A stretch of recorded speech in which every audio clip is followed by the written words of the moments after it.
Dapur Sehat Roja, meracik makanan lezat menjadi sehat. Kesembuhan itu biidznillah atas izin Allah Subhanahu wa taala.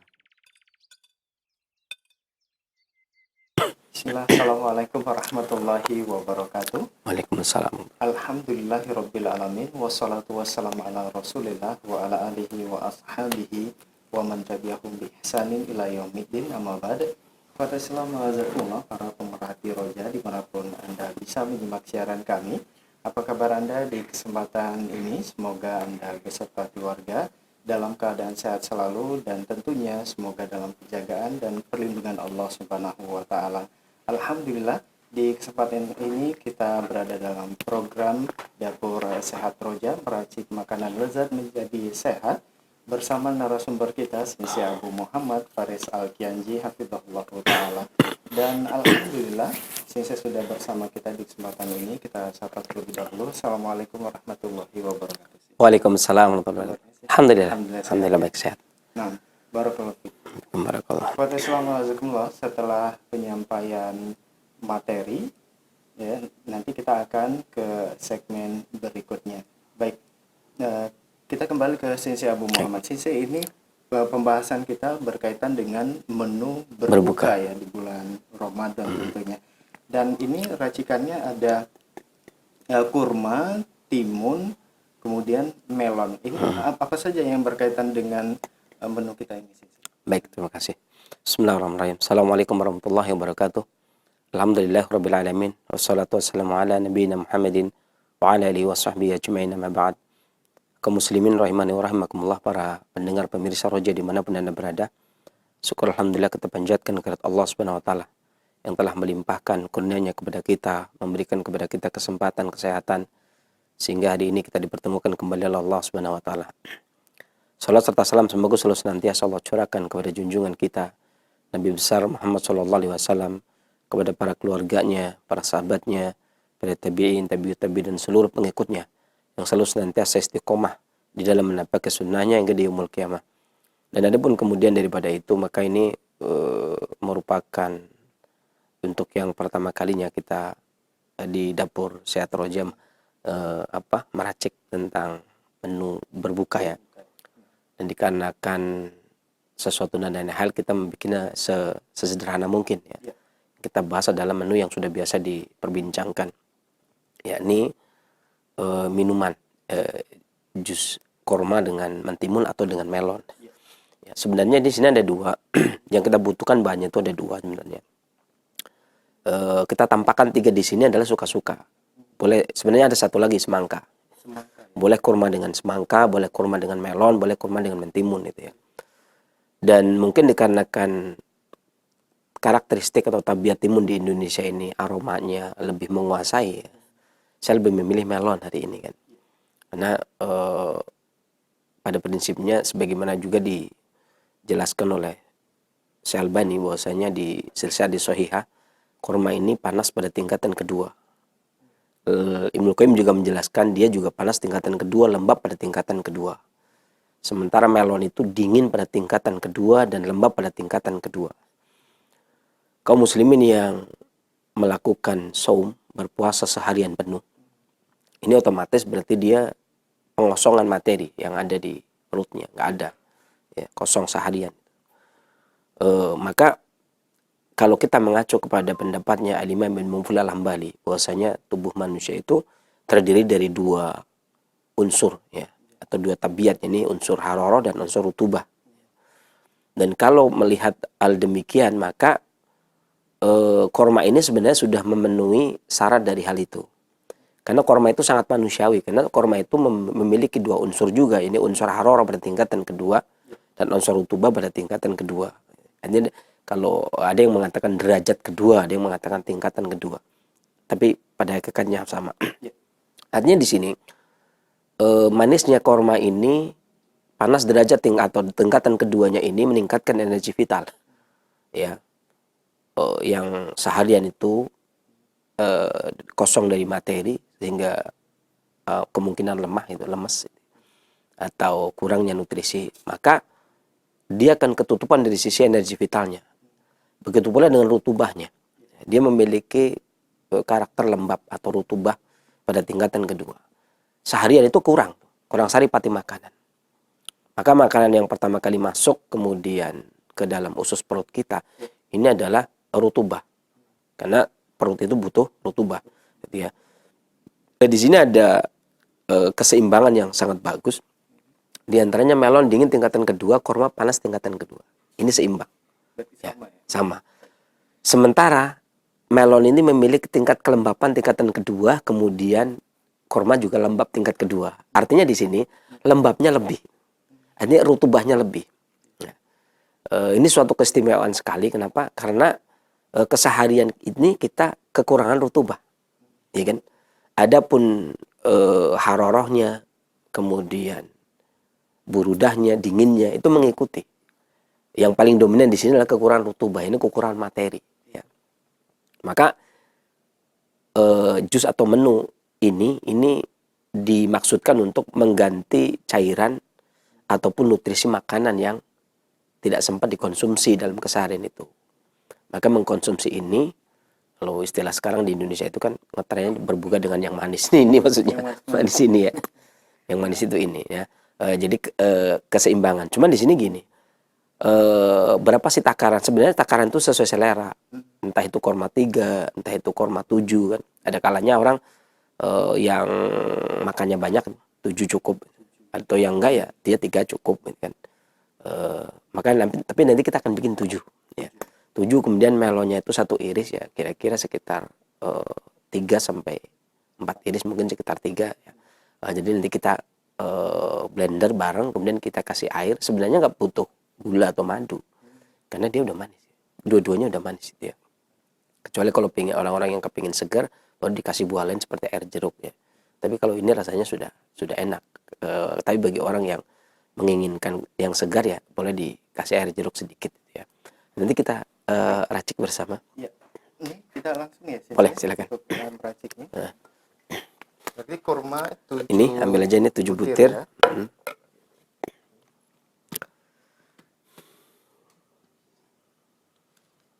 Langsung 7 ya.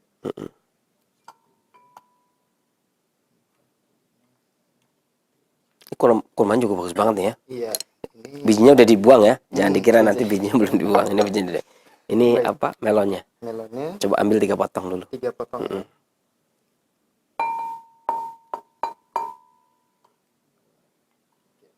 Cukup. Ya, cukup insyaallah. Kemudian kasih air sekitar setengah gelas. Ya. Hop, dah cukup ya. Cukup. Kemudian kita blender. Kita giling. Tapi bagi yang suka manis nggak apa-apa sih kalau di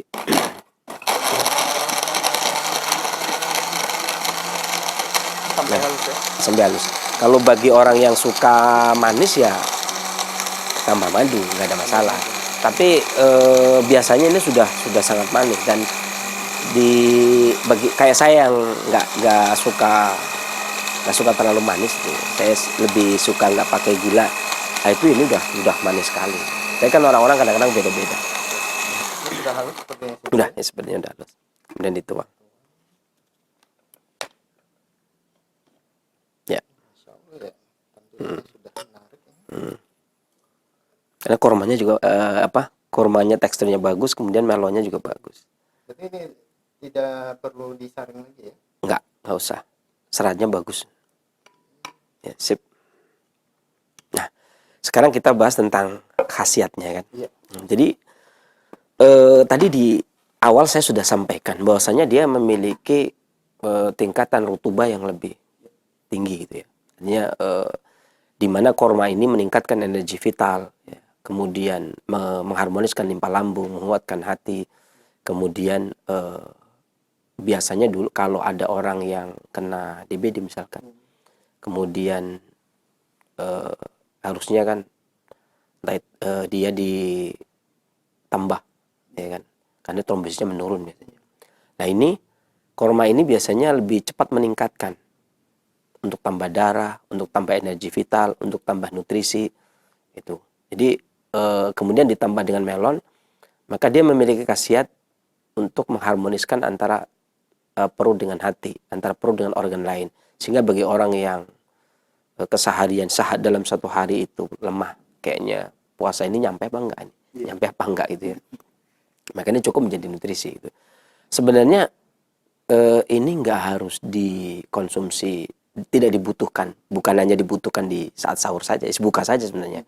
Tapi saat sahur, tetapi ya, saat sahur juga bisa. Tetapi kan kadang-kadang orang ribetnya, masa mau sahur, kali ini kan persiapan buka kan bisa ya.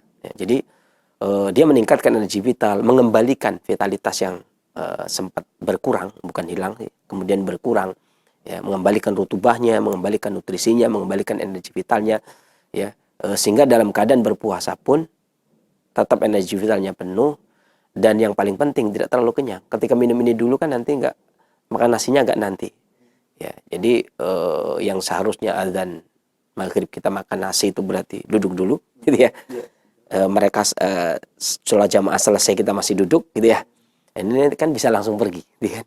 Karena sudah cukup mengganjal, sudah cukup untuk mengembalikan nutrisi yang hilang, mengembalikan energi vital yang sempat terkurang, ya. Kemudian bisa beraktivitas beribadah, kemudian makannya bisa ditunda. Dan ini tidak membuat seseorang kekurangan nutrisi dan tidak membuat juga seseorang kekurangan energi vital. Sehingga satu gelas, sebenarnya 3/4 gelas cukup. Ini tadi sedikit lagi dituangkan, tadi bagi menjadi 2. Itu sebenarnya sangat cukup buat 2 orang gitu ya. Dan inilah menu untuk berbuka puasa untuk mengembalikan stamina, energi vital dan nutrisi yang berkurang dalam keseharian di saat berpuasa. Demikian.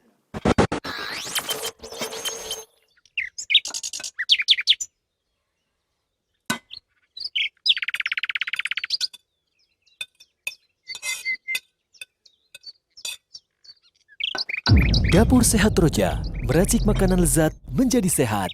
Kesembuhan itu biidznillah, atas izin Allah Subhanahu wa taala. Assalamualaikum warahmatullahi wabarakatuh. Ikhwatul Islam wa jazakumullah. Para pemerhati Roja dimanapun Anda bisa menyimak siaran kami, alhamdulillah di kesempatan Rabu pagi menjelang siang yang berbahagia ini, kembali kita akan simak program Dapur Sehat Roja, meracik makanan lezat menjadi sehat, bersama narasumber kita Sinse Abu Muhammad Faris Al-Kianji hafizahullahu ta'ala. Dan alhamdulillah Sinse sudah bersama kita di kesempatan ini. Langsung saja Sinse, tadi kita sudah melihat video yang ditampilkan ini di edisi spesial Ramadan ya, insya Allah Sinse ya, berkaitan dengan menu berbuka di bulan puasa ya, di bulan Ramadan ya. Jus kurma dengan melon ya. Tadi disebutkan juga ini kurma bersifat hangat dan manis dan bermanfaat untuk menguatkan fungsi hati dan menambah daya ingat, memberikan gizi pada badan ya. Ini kan kalau kita lihat kurma di Indonesia ini banyak variannya ya. Itu apakah sama khasiat dari kurma yang misalnya kurmanya lembut dengan yang kurang lembut atau gimana sih? Terima kasih. Bismillahirrahmanirrahim. Assalamualaikum warahmatullahi wabarakatuh. Alhamdulillah rabbil alamin. Wassalatu wassalamu ala nabiyina Muhammadin wa ala alihi wa sahbihi ajma'in, amma ba'd.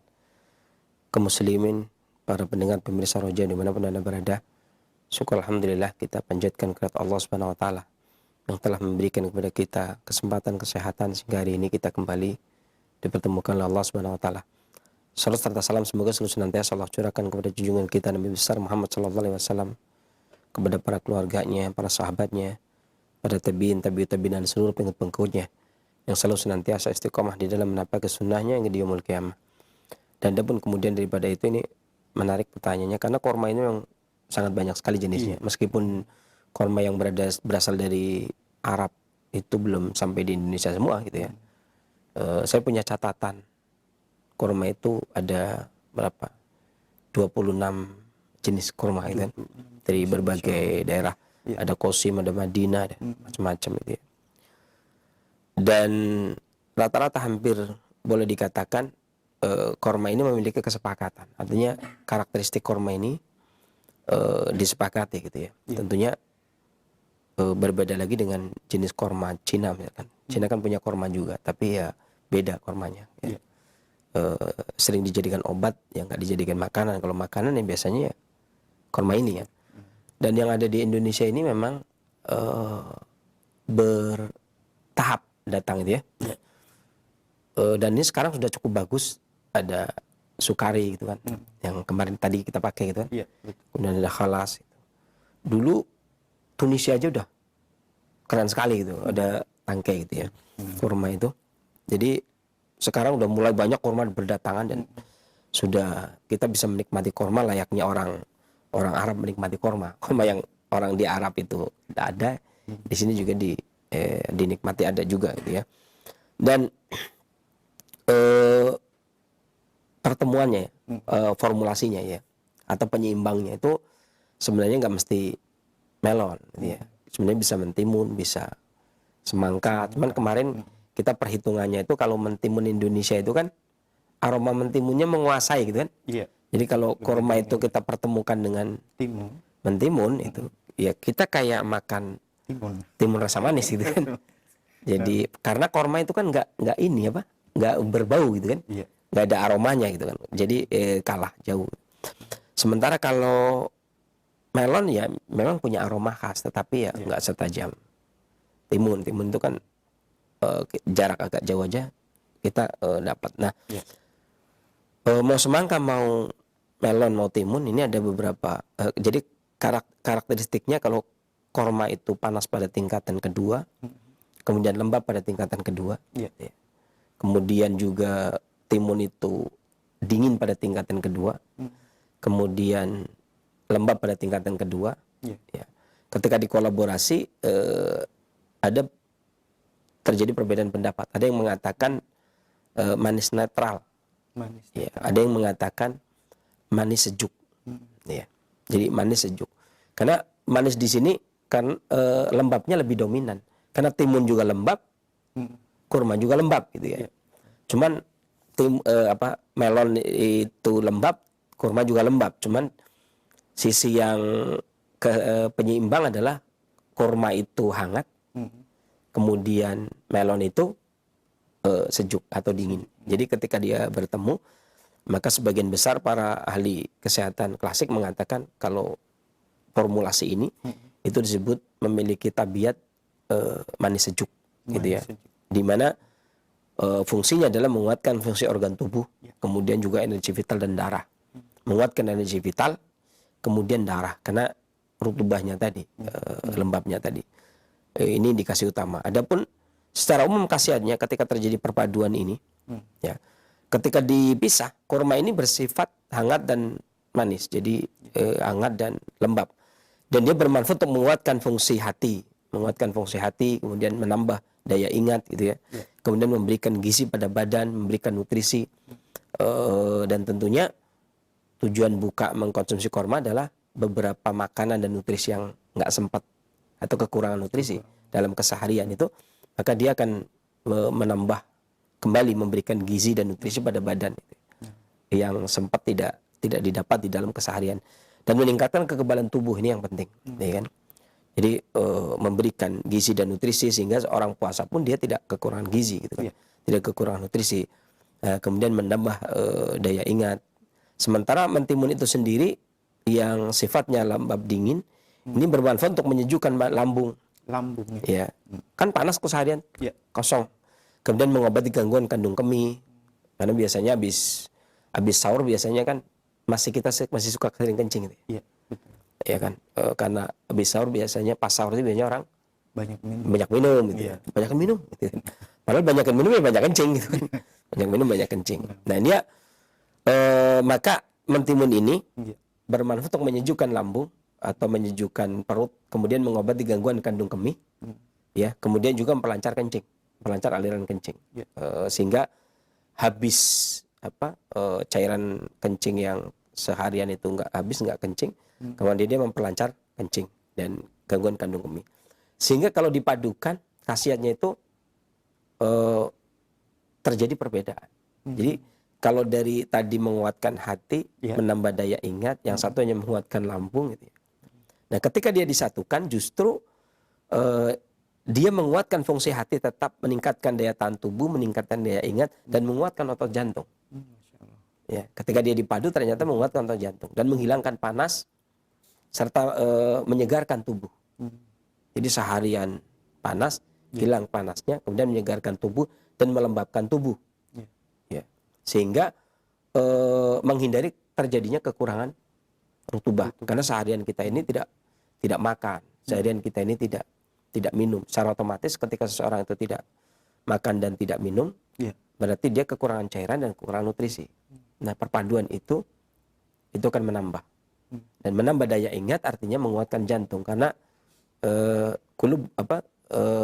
akal itu adanya di kolbu, gitu kan. Jadi kalau dalam surat Al-Hajj kan disebutkan demikian. Qulubun ya'qilun, kolbu yang berakal, gitu kan. Jadi menguatkan akal dalam arti menguatkan kolbu terlebih dahulu, gitu. Jadi secara umum berarti dia masuk ke dalam perut, kemudian dia menguatkan perut, kemudian menguatkan hati, naik hangatnya, naik menguatkan kolbu, kemudian naik lagi meningkatkan daya ingat. Nah, sejuknya bertahan di tubuh, sementara hangatnya naik ke atas, ya, kemudian tetap menambah darah, menajamkan daya ingat, menguatkan jantung, menguatkan fungsi hati di dalam penyimpanan darah, menguatkan limpah dan lambung di dalam mencerna makanan dan minuman, meskipun seharian itu tidak sempat makan, ya, sehingga melemahkan dia. Jadi secara otomatis dia membantu kinerja organ. Bahkan sebenarnya bukan cuman orang berpuasa seharusnya, orang diet pun sangat butuh kan. Kalau dia tidak, seseorang yang mengurangi makan, pokoknya seseorang yang mengurangi makan sebenarnya dia butuh asupan ini. Kurma bertemu dengan mentimun, atau kurma bertemu dengan semangka, atau kurma bertemu dengan melon, agar walaupun dia diet tidak makan, dikurangi makan, ya, dikurangi makan tapi tidak kurang nutrisi. Dikurangi makan tapi tidak kekurangan gizi. Nah, jadi makanan apapun yang masuk, karena kadang-kadang orang berpuasa ini maaf saja, jadi nggak mesti makanan bergizi. Kadang-kadang mereka buka puasa gorengan. Nah, itu gimana? Iya kan? Memang Itu udah kan jelas kekurangan dong, ya. kebiasaan ya. Makanya kita menganjurkan ini untuk menutup kekurangan yang ada, gitu kan. Jangan sampai kemudian buka puasa, oke lah. Udah tradisinya mau gimana lagi kan? Iya kan? Artinya melarang sesuatu keseharian itu ya nggak dilarang, tapi diseimbangkan, ya kan? Kalau Anda makan seperti itu, ya berarti apalah yang menjadi nutrisi, apa yang menjadi gizi kan? Kalau ya memang ada sih yang makan kolak pisang, gitu kan. Tapi kebanyakan kan enggak, begitu buka tank langsung kadang gorengan dulu, bukan air dulu. Ada juga yang begitu kan. Kalau dibuka bersama itu yang paling habis juga gorengan dulu, bukan buah semangka dulu, bukan. Padahal di situ ada semangka, ada melon, bukan. Paling biasanya kalau di masjid-masjid tertentu kurma dulu diambil, tapi ada juga yang serbunya, duduknya yang gorengan. Ya nggak salah, tapi harus ada keseimbangan, gitu kan. Nah, ini paling tidak ketika di bulan Ramadan ini kita berbuka, makanannya itu tidak menunjang untuk kesehatan, tidak memberikan gizi dan nutrisi, setidaknya kita tidak kekurangan gizi dan nutrisi. Sehingga seharian kita tidak makan, bukanya kita juga tidak nutup, ya kan? Tidak nutup kebutuhan badan. Tapi adanya kurma dengan melon ini, dia menutupi. Terutama bagi orang-orang yang lagi diet, ini juga ketutup kekurangannya. Cukup darahnya, cukup energi vitalnya, kemudian menguatkan beberapa organnya, ya, seperti jantung, hati, kemudian limpa lambung, organ-organ yang utama, di mana limpa lambung itu organ utama untuk mencerna makanan. Jantung itu sumber panas untuk pertahanan tubuh dan mengirim panasnya untuk digunakan untuk mencerna makanan juga.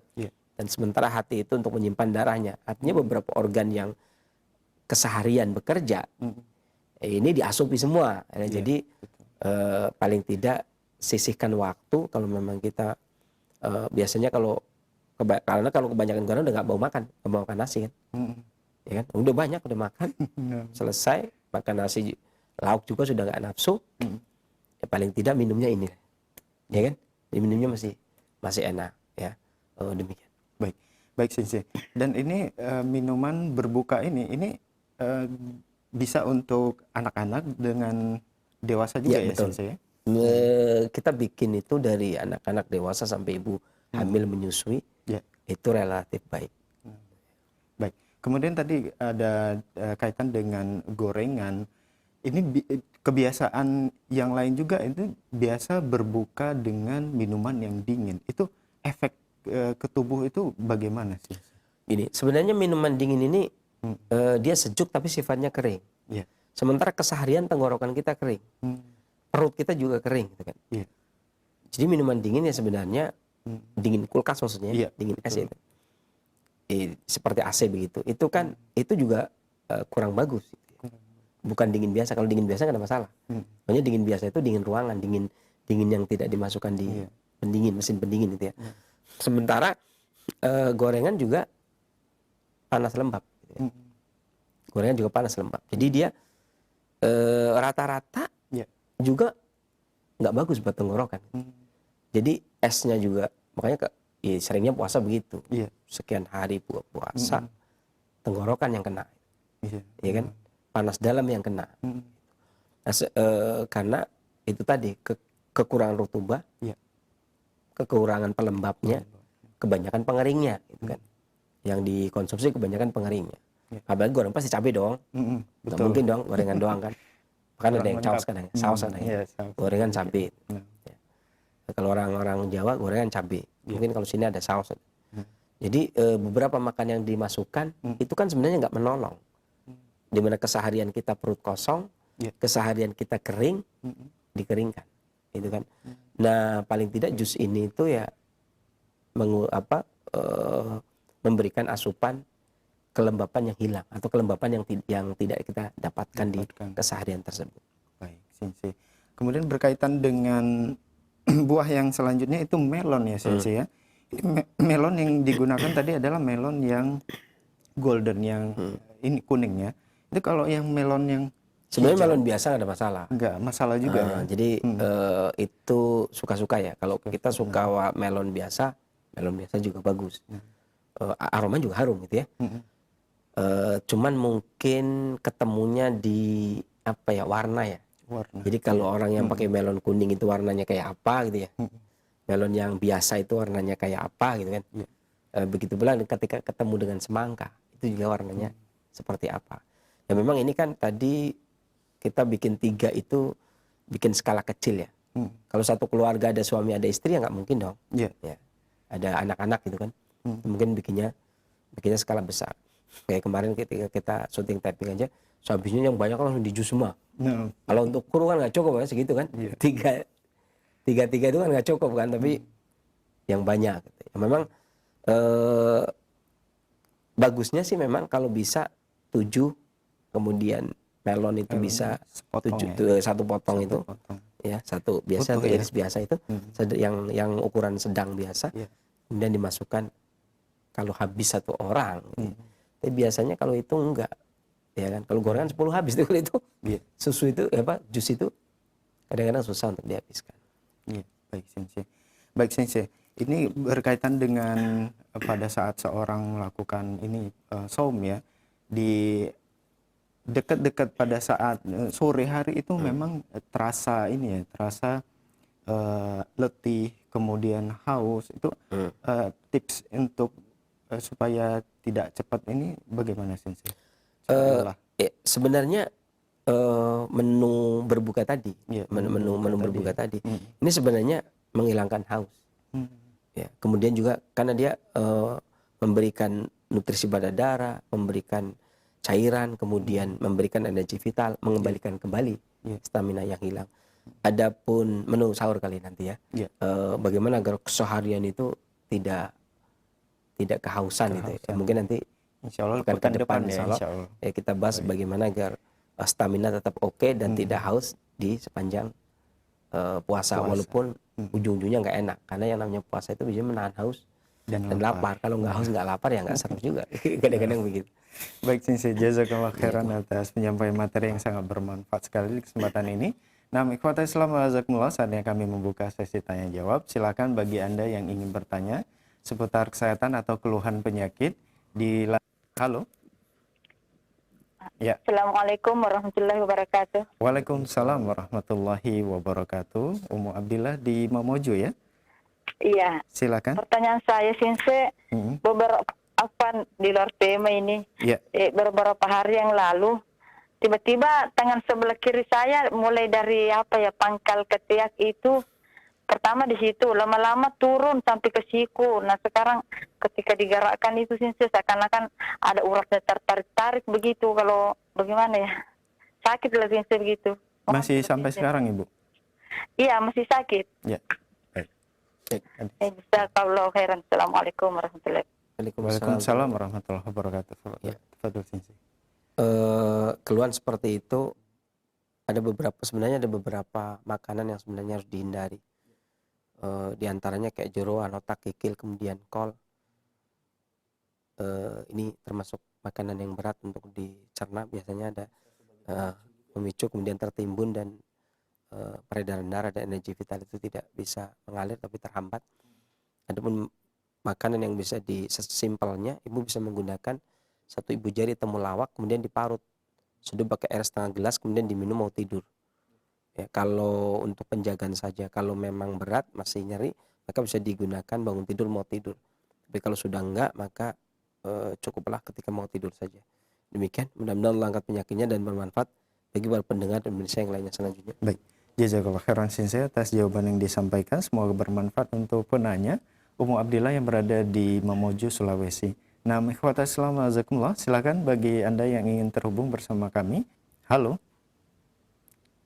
Ya. Halo. Assalamualaikum. Waalaikumsalam. Dengan Ibu siapa di mana? Ini dengan Rina di Jambi. Silakan Ibu. Iya, ini saya mau nanya. Ini kan saya ada sakit GERD, sakit MAS. Nah, itu untuk buka, untuk sahur, sama yang herbalnya apa ya? Makasih. Assalamualaikum. Waalaikumsalam warahmatullahi wabarakatuh. GERD ini Ya. lambung ya? Lambung. Baik. Jadi sebenarnya ada 2 jenis ya. Secara umum itu ada 2 jenis. Ya. Dan saya juga sebenarnya udah bahas di Radio Roja ya, bagaimana mengatasi. Bahkan saya sempat membuat menunya kalau nggak keliru. Menu buka dan sahur bagi orang yang memiliki gangguan lambung GERD atau MAH itu ya. Karena biasanya ada 2 hal ya. Ada yang tidak tahan asam, ada yang tidak tahan pedas. Ada yang dua-duanya nggak tahan. Gitu ya. Ada yang dia doyan pedas tapi nggak tahan asam. Ada yang dia doyan asam tapi nggak tahan pedas. Dan ada yang dua-duanya. Ya, tentunya secara umum menghindari yang paling tidak tahan. Karena kata Al-Imam Ibnu Qayyim, salah satu kaidah menjaga kesehatan yang kedua adalah al-himi adil mudi, menjaga diri dari perkara-perkara yang kalau dikonsumsi kemudian akan membuat kita sakit gitu ya. Jadi kalau memang kadang-kadang dia dulu beredar beberapa statement tentang semua seseorang itu sakit apapun itu tidak ada pantangan. Jadi belakangan tahun-tahun berapa itu, tahun 97-an kalau nggak keliru, tahun 97-an itu keluar statement nggak ada pantangan. Jadi walaupun seorang sakit apapun sebenarnya nggak ada yang dipantang. Selama itu halal maka nggak ada yang dipantang.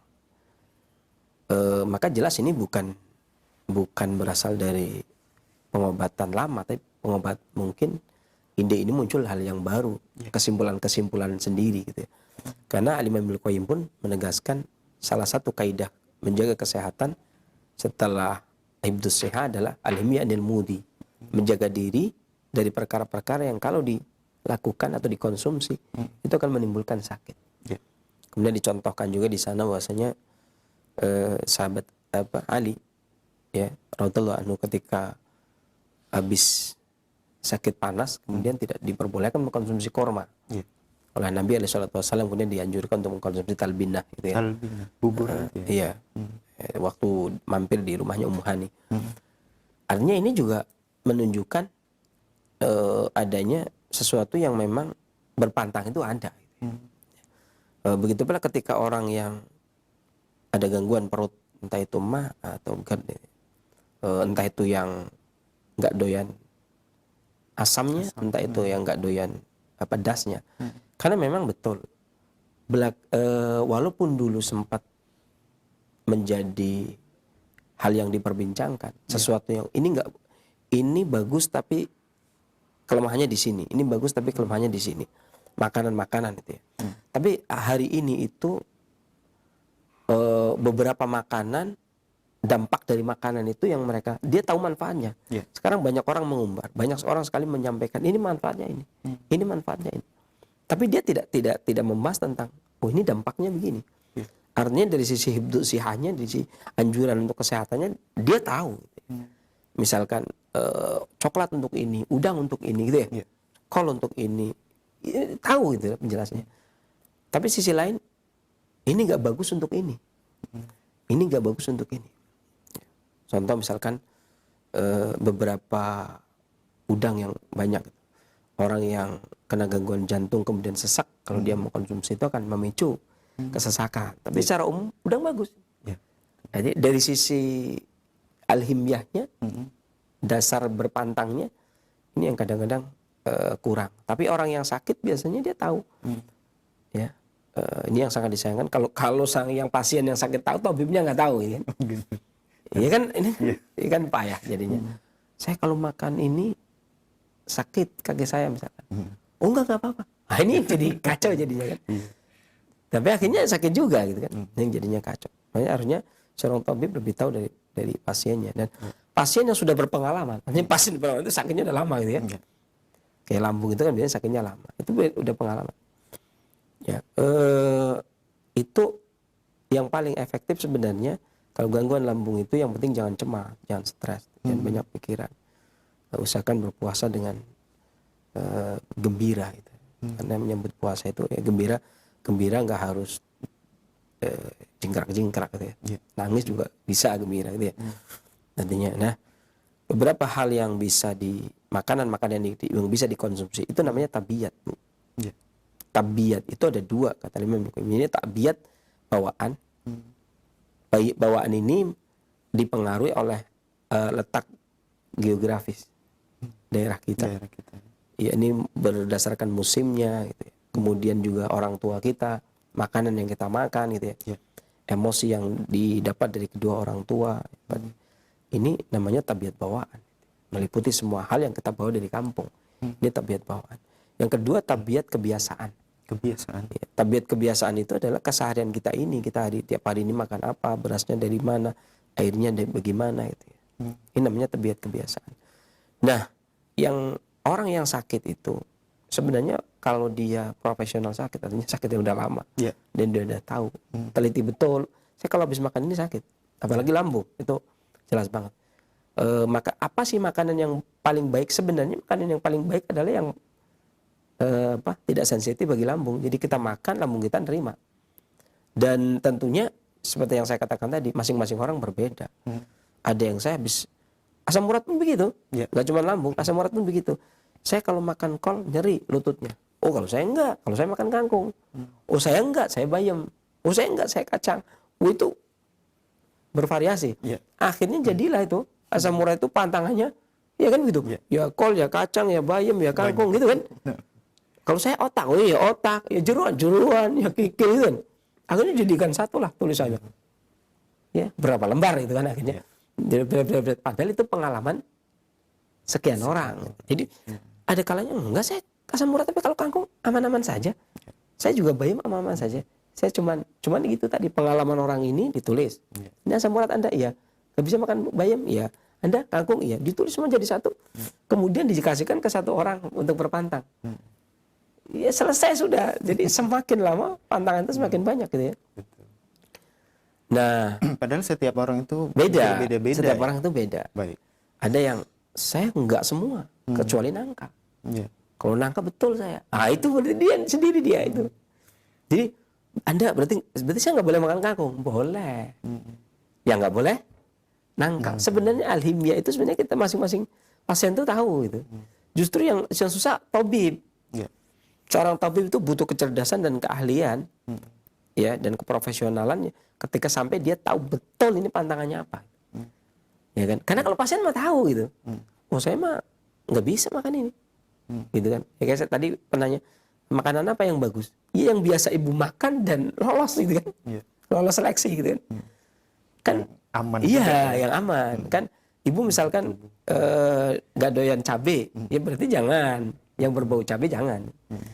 Nggak bisa makan lada, berarti yang berbau lada jangan. Nggak bisa makan jahe, ya berarti yang berbau jahe jangan. Nggak bisa makan yang asam seperti teh, kopi ada asamnya. Ya berarti jangan gitu kan. Oh saya mah tapi kopi jalan, teh masuk. Kan masing-masing begitu. Nah, jadi kalau makanan yang bagus itu sesuaikan dengan tabiat. Ya. Karena kalau dan nanti kalau tabiatnya sesuai dengan fitrah ya insya Allah sehat. Bismillah atas izin Allah. Adapun obat, nah ini barulah obat. Obat yang digunakan itu baru obat yang digunakan untuk menguatkan lambung, entah itu mengurangi asamnya, ya, ataupun untuk mengurangi radangnya. Kalau dari dua sisi. Dan yang ada dua, ibu boleh memilih salah satunya. Bisa menggunakan sayur bening pakai kunci, ya, sayur bening pakai kunci apa temu kunci. Kan ada tuh entah itu kangkung pakai temu kunci, bayam pakai temu kunci. Ini juga termasuk obat. Satu, kedua, atau sayur bening pakai kencur. Jadi kalau orang bagian selatan itu pakainya kencur, namanya tegean. Orang bagian utara itu namanya sayur bening. Itu nggak tahu kalau di sini pakainya sayur bening temu kunci kalau di sini ya. Kalau di agak selatan kayak Cilacap, Purwokerto itu pakainya tegean, berarti pakainya kencur. Gitu. Itu juga aman untuk perut, gitu ya. Digunakan untuk perut.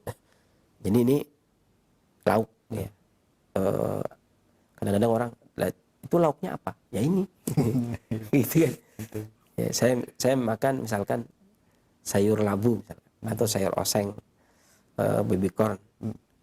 Itu lauknya apa? Ya lauknya ini. Gitu. Kadang-kadang orang yang namanya lauk itu harus apa?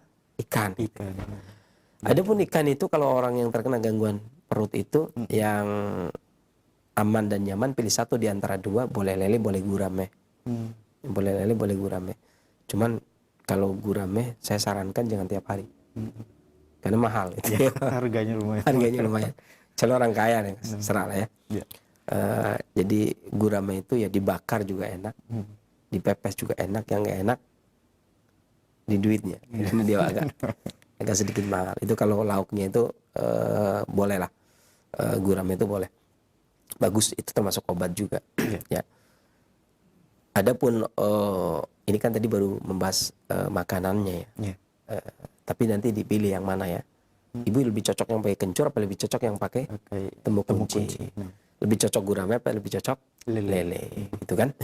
Itu nanti sesuaikan dengan tabiat atau kebiasaan ibu.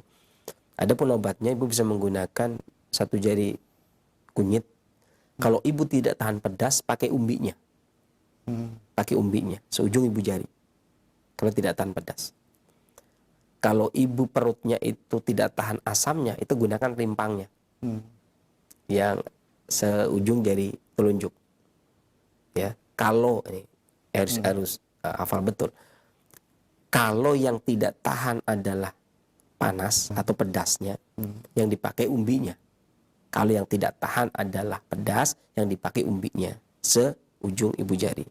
Kalau yang tidak tahan adalah asamnya, yang dipakai rimpangnya, yang bukan yang pokoknya ya, itu seujung jari telunjuk, diparut, kemudian diseduh pakai air setengah gelas, ya, kemudian diminum. Ya, demikian mudah-mudahan Allah angkat penyakitnya dan bermanfaat bagi para pendengar dan pemirsa yang lainnya selanjutnya. Baik. Jazakallah khairan Sensei atas jawabannya. Semoga bermanfaat untuk penanya Ibu Rina yang berada di Jambi. Masih kami buka kesempatan bagi Anda yang ingin berkonsultasi secara langsung. Halo. Assalamualaikum. Waalaikumsalam warahmatullahi Ini wabarakatuh. dari Ibu Umi Bojonggede. Silakan Ibu. Ini keluhan.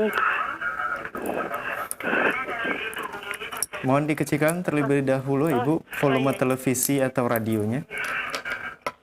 Keluhan saya di tangan kanan, jempol tangan kanan ini sakit ngilu sekali tuh sampai ke pergelangan. Udah lama kok nggak sembuh-sembuh gitu loh. Baik, Saya sudah berapa lama Ibu? Ya udah sekitar 2 bulan gitu ya. Saya kira tadinya kayak kesleo gitu, tapi udah diurut juga apa kok sekarang nggak sembuh-sembuh. Saya udah ke klinik Sinsei itu juga, cuman Sinsei nggak ketemu Sinsei. Baik, ada yang mau ditanyakan? Baik, Ibu Kami sudah bisa menangkap pertanyaannya. Mohon ditunggu jawaban dari Sensei. Iya, makasih. Ya, sama-sama Ibu. Assalamualaikum. Waalaikumsalam warahmatullahi wabarakatuh. Silakan Sensei. Jadi kalau belum sembuh itu bukan karena diurut belum sembuh gitu. Memang Allah belum menyembuhkan itu. Karena bukan masalah urutannya, tapi masalahnya yang memang kalau Allah belum sembuhkan. Terus kadang nggak harus, kadang-kadang orang kalau saya mau datang ketemu dia, kalau nggak ketemu nggak, padahal yang menyembuhkan kan Allah gitu kan. Jadi ketemu saya nggak ketemu saya itu ya nggak apa-apa, nggak ada masalah. Kadang-kadang balik lagi nggak, ya padahal pada prinsipnya yang berpraktek itu pastinya membekali diri kan, membekali dengan entah itu dokter, entah itu sensei, entah itu herbalis, entah itu penghayu, entah itu pengobat, entah itu penyehat, maka mereka membekali diri gitu ya. Jadi entah itu ahli pijat, ahli terapi gitu ya. Jadi bukan, kalau memang belum sembuh ya memang Allah belum sembuhkan. Ya. Ini hal yang kadang-kadang sesuatu hal yang sepele tapi kelihatannya kok urgent gitu ya. Padahal ibu jari doang. Ibu jari doang. Ya tapi itu tetap masih ruang lingkup takdir Allah gitu. Nggak bisa, nggak terlepas dari itu semua ya kan. Jadi usaha kita ini kan sebenarnya tinggal kita diperintahkan sebagai hamba, diperintahkan untuk kalau memang kita sakit, kita berobat gitu ya. Ya sudah, saya udah menyelesaikan urusan saya, Allah berobat gitu. Urusan sembuh bukan urusan saya gitu kan. Bukan urusan saya dan urusan tabibnya ya Allah gitu kan. Jadi dan kalau untuk urusan yang hak prerogatif Allah ya biarlah Allah yang ngurusi, karena itu sudah ya saya malah kita kerja usaha, kita makan, apa yang kita lakukan sebagai seorang hamba kita lakukan, ya selebihnya urusan Allah yang memang itu hak prerogatif Allah. Beberapa hal yang ibu bisa lakukan ya sebenarnya kalau orang-orang dulu ya itu gampang sekali ya. Contohnya biasanya mereka banyak menggunakan beras kencur dulu ya. Bahkan dulu ada yang pakai beras kencur kemudian dikasih spiritus kemudian dioleskan. Saya lihat dulu masih kecil itu banyak orang yang melakukan seperti itu ya. Beras kencur kemudian dioleskan. Ya, yang keseleo juga dioleskan beras kencur, itu lebih ringan. Dan kalaupun tidak, maka bisa menggunakan kencurnya saja. Kalau dikawal kan bisa kencurnya saja. Kalau tidak dikawal beras kencur, karena kencur kalau dibiarkan sendirian dia bisa bikin kulit mengelupas. Kalau kelamaan, kalau dikasih beras kan berasnya itu sifatnya dingin. Ya, walaupun beras India sifatnya kering. Tetapi beras ini kan sifatnya dingin. Tapi kalau ibu mau parutin kencur kemudian dibalurkan di bagian yang sakit, ya kemudian biarkan sekitar 15 sampai 20 menit, ya. Pokoknya kalau jangan sampai mengelupas. Kalau jahe kan 20 menit udah bisa mengelupas. Kalau kencur masih bisa agak bertahan lama. Ya. Itu setiap mau tidur atau setiap habis mandi, ya. Ibu tinggal pilih. Tapi yang paling efektif adalah ketika mau tidur. Ya, sebelum tidur dibalurin, parutin kencur dibalurin, kemudian setelah sekitar 15-20 menit dibersihkan baru tidur. Jangan dalam keadaan kotor begini tidur kan, lepotan. Ya, adapun yang diminum ibu bisa menggunakan 3 lembar daun salam, ya. Kemudian dikasih seruas ya, ibu jari lengkuas. Ya, kemudian diparut, ya, kemudian diseduh bersama dengan daun salam yang kering 3 lembar sebanyak sekitar setengah sampai 3/4 gelas, kemudian disaring diminum mau tidur, setiap mau tidur. Demikian mudah-mudahan Allah angkat penyakitnya dan bermanfaat bagi para pendengar dan pemirsa yang lainnya selanjutnya. Baik. Jazakallahu khairan Sensei atas jawaban yang bermanfaat. Untuk penanya Ibu Umi yang berada di Bojonggede. Nah, kita beralih ke pertanyaan melalui pesan singkat di kesempatan ini. Kita awali dari hamba Allah di Jakarta. Assalamualaikum warahmatullahi wabarakatuh, Sensei. Waalaikumsalam. Sensei, untuk jenis melon, tadi sudah disebutkan ya, untuk jenis melonnya. Dan ketimun, apakah ini dikupas kulitnya ataukah tidak? Syukron. Kalau mentimun itu sesuai selera, bisa dikupas, bisa tidak. Tapi kalau saya nggak kupas. Dikupas ya. Kalau saya nggak kupas. Yang dicuci bersih Ya, yang penting dicuci bersih. Tapi kalau kan macam-macam ya. Jadi ada yang, kalau saya nggak kupas kalau saya. Tapi kalau menurut saya sih baiknya nggak kupas. Cuman ada orang yang daripada tidak, ada yang nggak doyan, yang nggak dikupas. Itu ada ternyata. Saya dulunya taunya nggak.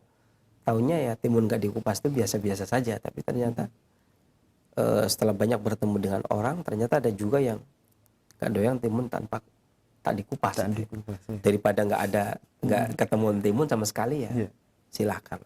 Walaupun sebaiknya nggak dikupas bagi yang sudah biasa. Kalau durian kan pasti kupas, kan? Kalau timun itu boleh lah nggak dikupas.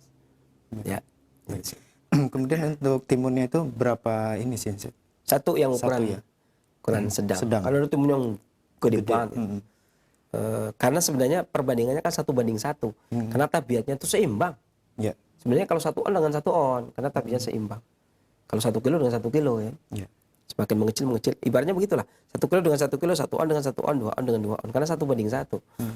Ya, jadi kalau kurmanya itu nggak ditimbang, timunnya nggak ditimbang. Ya belajar pakai feeling lah, belajar pakai hikmah, belajar pakai firasat. Ya kalau kurang pas ya ditambahin timunnya. Kurang pas melonnya, kan kadang-kadang masing-masing orang seleranya macam-macam. Tapi ya sebagian besar timunnya sedikit itu cukup, karena timun itu aromanya luar biasa gitu ya. Nah, baik, jazakallah khairan Sensei atas jawabannya. Semoga bermanfaat untuk penanya. Masih pertanyaan melalui pesan singkat kembali dari Umu Kiran di Jakarta.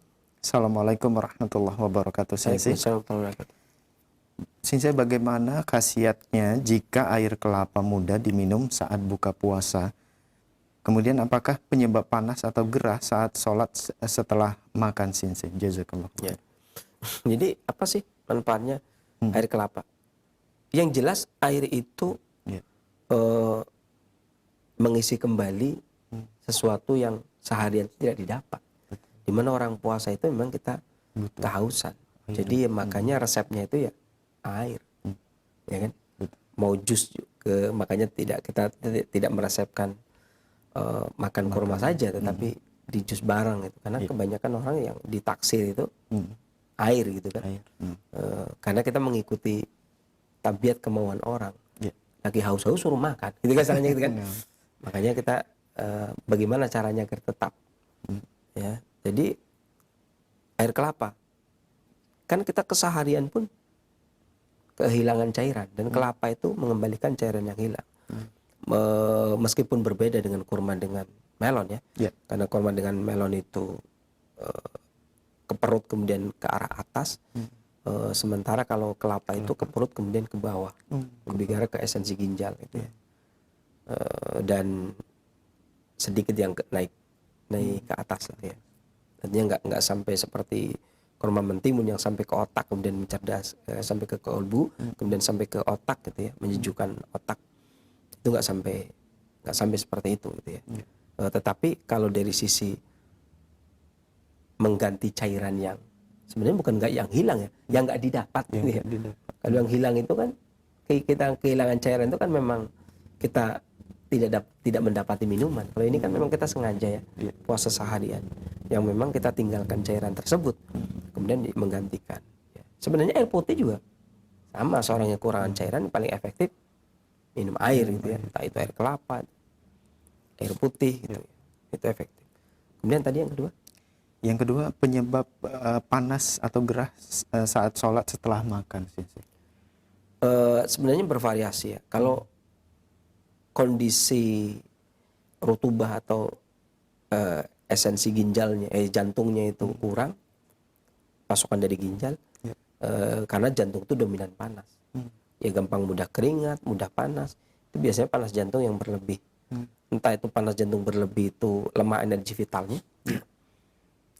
entah itu lemah dikarenakan kurang esensinya atau kurang darahnya, itu bisa menyebabkan, kan banyak sekali penyebab seseorang habis makan keringatan. Banyak sekali. Betul. Artinya jantung tidak kokoh mempertahankan keringat, itu juga bisa. Dari paru-paru juga bisa. Dari hati bisa, dari limpa bisa secara umum. Tapi walaupun sebagian besar adalah dari tidak kokohnya energi vital jantung mempertahankan keringat. Sebenarnya nggak cuma habis sholat, habis makan keringatan. Makan juga. Ya kan? Iya, betul. Bukan makan habis itu sholat. Makan aja udah keringatan. Maka kebanyakan orang kalau berbuka habis buka makan, habis makan duduk dulu, nggak bisa langsung sholat karena kebanyakan keringatan. Keringat, betul. Apalagi minum air panas, minum air panas, masakannya panas, ya kan keringat keluar semua, ya kan nunggu keringatnya kering, sholatnya udah selesai. Makanya jangan makan dulu kan, makanya nanti setelah sholat itu kan begitu maksudnya, demikian. Baik, syukuran Sensei atas jawaban yang disampaikan. Semoga bermanfaat untuk penanya Umu Kiran yang berada di Jakarta. Masih pertanyaan melalui pesan singkat kembali dari Abu Muad di Jambi. Assalamualaikum Sensei. Waalaikumsalam. Sensei, kemarin saya minum jus kurma semangka, akan tetapi setelahnya saya, mohon maaf, mencret. Kalau boleh tahu apa penyebabnya Sensei? Syukur. Ya. Sebenarnya semangka itu sendiri termasuk salah satu anggota trio hotel ya. Trio hotel itu hampir semua hotel kalau pagi hari itu mesti semangka, melon, pepaya, gitu ya, enggak? Ya. Ya mungkin ada yang ditambah gitu ya, tapi yang kayaknya yang hampir dikatakan wajib yang kalau ditinggalkan nggak berdosa ini menyediakan ini tiga ini ya. Kenapa demikian? Karena dia memperlancar buang air besar. Semangka itu secara umum memperlancar buang air besar. Ya, kemudian sebenarnya kurma itu kalau antum kalau bisa kalau lihat di pendapatnya Imam Ibnu Qayyim, kurma itu bagi orang yang tidak terbiasa bisa menyebabkan sembelit. Makanya kan imbang tuh. Ya. Tapi pada satu sisi ketika seseorang itu sembelitnya dikarenakan lemahnya energi vital, kurangnya daya dorong, kurma bisa menjadi pendorong. Kurma bisa menjadi pendorong. Contohnya misalkan kita susah lagi nggak bisa buang air besar, tapi karena lagi lemas, gitu ya. Karena lemas bukan karena kurang pelumas, maka makan kurma bisa buang air besar. Ya. Sementara kalau susah buang air besar karena kurang pelumas, maka juga buang air besar. Nah bisa orang yang minum jus kurma sama semangka itu mencret, itu ada dua kemungkinan. Pertama masuk angin. Masuk angin. Jadi bukan kurma semangkanya, karena masuk angin. Biasanya harus ada yang buang air besar. Kurma itu punya daya dorong, semangka itu melembabkan juga punya daya dorong juga. Ya, itu yang pertama. Yang kedua, itu memang pencernaannya yang ada masalah sehingga kurang lembab juga. Semangka juga seratnya tinggi, lembab juga memperlancar buang air besar. Ketika dia energi vital pencernaannya kurang kuat untuk mendorong, ketemu dengan kurma juga bisa jadi daya dorong. Tapi yang paling besar kemungkinan di antara dua tersebut adalah masuk angin. Ya, artinya ya sebenarnya nggak ada masalah. Kadang-kadang orang seharian puasa itu kadang masuk angin. Puasa pertama atau puasa pertengahan nanti itu terkadang masuk angin. Masuk angin bukan karena kegiatan yang banyak. Kadang kurang kegiatan juga bisa masuk angin. Yang biasanya gerak puasa pertama nih tidur, ya kan? Kemudian bangun tidur. Penyesuaian ya. Iya. Kan ada biasanya begitu ya, adaptasi. Ada juga yang puasa pertama libur gitu ya. Jadi ya kadang-kadang badan ya kan yang harusnya gerak anginnya keluar ini diam aja gitu ya. Karena menyiapkan diri untuk lemas. Iya kan? Betul. Padahal kan sebenarnya enggak juga. Iya. Kalau ya biasa kan? Bisa aktivitas seperti biasa ya. Tapi kadang-kadang puasa pertama kayaknya lemas, artinya menyiapkan diri buat lemas. Ya, jadi nggak ada masalah sebenarnya. Dan ini pun pernah terjadi hal yang serupa tapi beda dalam hal. Ini ketika Nabi SAW di hadis Abi Sa'id Al-Khudri, ketika ada sahabat yang datang pada Nabi SAW, dan ya Rasulullah, sahabat kan sakit perut gitu kan.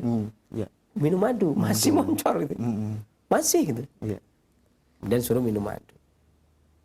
Kemudian yang keempat kalinya kan sampai mengatakan, saya sudah sampaikan ya Rasulullah. Dipertegas, dikiranya Nabi SAW itu nggak tahu. Nah. Sudah sampaikan dan dia sudah melakukan. Minum madu sudah, tetapi tetap saja masih sakit perut. Iya.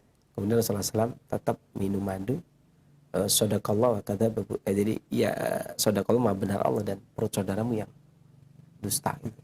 Minum madu yang keempat itu baru baikan. Jadi nggak ada masalah ya dalam permasalahan ini. Jadi ini pun karena obatnya nggak salah. Gitu. Obatnya nggak salah. Jadi pertemuan antara melon ini juga pernah dilakukan di zaman Nabi. Ummul Mukminin Aisyah radhiyallahu anha juga demikian melakukan. Dan kalau enggak ya berarti perut saudara kita ini yang salah. Jadi nggak ada masalah. Minum saja nggak ada masalah. Kemungkinan masuk angin. Ya mudah-mudahan Allah angkat penyakitnya dan bermanfaat bagi para pendengar. Baik, jazakallah khairan Sensei atas jawaban yang disampaikan. Semoga bermanfaat untuk penanya. Kita beralih ke pertanyaan melalui pesan singkat kembali dari Ibu Sulniah di Lombok Timur. Assalamualaikum warahmatullahi wabarakatuh. Waalaikumsalam. Sensei, apa penyebab keringat berlebih terutama pada ketiak dan bagaimana solusinya? Syukur. Sebenarnya hampir semua manusia tubuhnya itu ada masing-masing ada pengeluarannya. Ya. Tiap pori-pori mengeluarkan keringat, kemudian ada juga buang air besar, ada buang air kecil, kemudian ada keluar air mata, ada keluar ingus, masing-masing keluar. Cuman ketika keluarnya itu berlebih, ini berarti petugas yang bagian pengeluaran yang nggak beres. Misalkan orang buang air besar harus dong. Iya, betul. Tapi kalau sehari 20 kali kan sebesarnya yang masalah gitu ya. Kemudian begitu pula kadang ingus keluar, kadang muntah gitu ya. Tapi kalau ingus keluar terus kan masalah juga gitu ya. Muntah terus juga masalah juga. Air mata terus juga masalah juga. Begitu pula dengan keringat. Walaupun secara umum keringat itu kalau dalam pengobatan klasik yang berperan mengendalikan keringat itu jantung, terkadang ada masalah di organ lain. Ya, ada masalah di organ lain. Tapi kalau secara umum ya jantung, gitu ya. Dan yang digunakan untuk menghentikan keringat itu beberapa hal, banyak sekali. Ada boleh menggunakan untuk menghentikan keringat ya, boleh menggunakan kunyit asam, kunyit 1 ibu jari, asamnya 2 sebesar telur burung puyuh. Atau bisa menggunakan daun beluntas 1 genggam, kemudian dibuat lalapan boleh, dimasak boleh. Selain menghentikan keringat, dia juga menghilangkan bau keringat. Atau kemangi, kalau kemangi terkenal ya, itu juga bisa. Kemudian daun mengkudu juga efektif ya, digunakan, direbus kemudian dimakan. Ini juga bisa digunakan untuk menghentikan keringat. Demikian. Dan Allah angkat penyakitnya dan bermanfaat bagi para pendengar Indonesia yang lainnya selanjutnya. Baik. Jazakallah khairan Sensei atas jawaban yang disampaikan. Semoga bermanfaat untuk penanya. Masih pertanyaan melalui pesan singkat kembali dari hamba Allah di Ternate. Assalamualaikum Sensei. Waalaikumsalam. Saya mempunyai penyakit asma dan sesak pembawaan dari kecil. Yang saya mau tanyakan, mengapa setiap sesak saya selalu serasa buang air besar atau mencret, dan setelah saya BAB saya tambah sesak. Mohon solusinya sih. Para pengobat klasik dulu mengatakan paru-paru punya hubungan luar dalam dengan usus besar.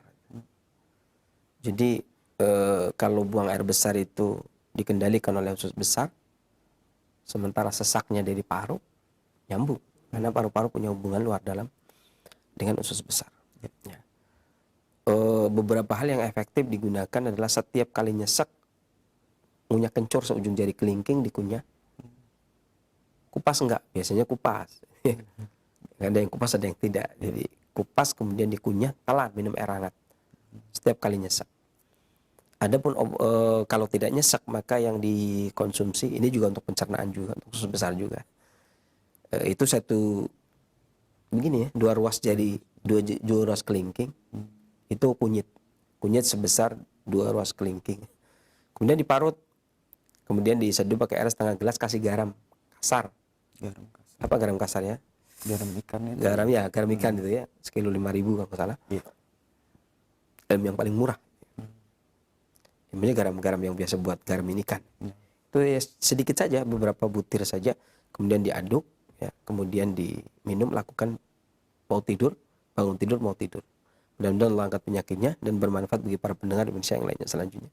Baik, syukuran Sensei atas jawabannya, dan itu merupakan pertanyaan kita terakhir di kesempatan ini. Mungkin ada sebagai iktitam atau penutup. Tafadhol Ya. Sensei. Jadi di bulan Ramadan ini terkadang terjadi perubahan tabiat. Seharusnya persiapan bagus, persiapan ya harus untuk membedakan mana puasa sunnah, mana puasa wajib. Jadi puasa kelihatanlah puasa wajib itu dipersiapkan gitu ya. Puasa sunnah itu tidak usah dipersiapkan.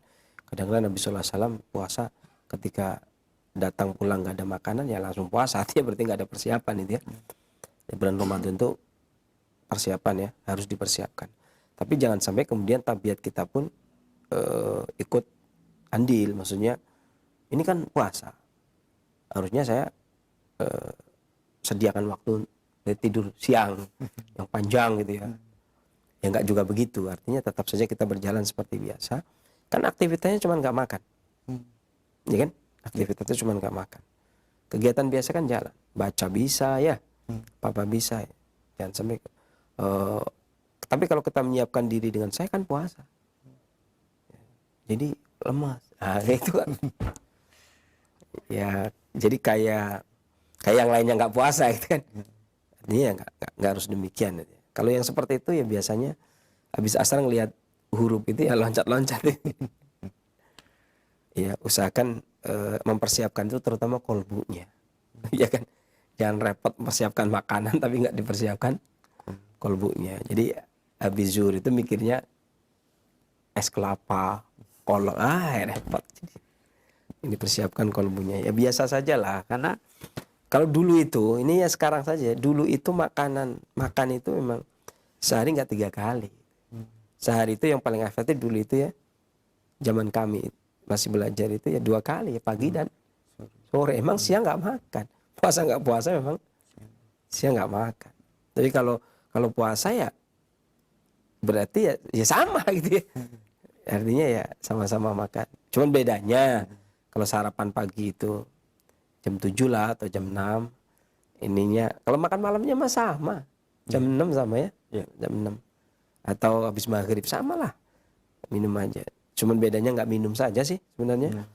Nah, cuman karena hari ini itu kita sudah gimana ya, terbiasa makan siang itu yang heboh gitu. Iya kan? Yang heboh itu makan siang. Sarapan pagi paling bubur gitu ya. Makan siangnya heboh. Makan malamnya kadang nggak makan malam bagi orang yang diet. Begitu puasa ya kaget. Makanya saya anjurkan bagi orang dietnya ya begini harusnya. Diet itu mempersiapkan kayak orang puasa. Jadi pagi makan, malam makan. Siang lah yang ya, karena siang nggak makan tuh ya nggak ada masalah. Karena malam mencerna makanan masih tersedia untuk keseharian gitu kan. Ini itu masih tersedia. Jadi nggak ada masalah kalau seharian tuh nggak makan. Yang penting malam nanti makan karena mau dicerna untuk menjadi nutrisi badan.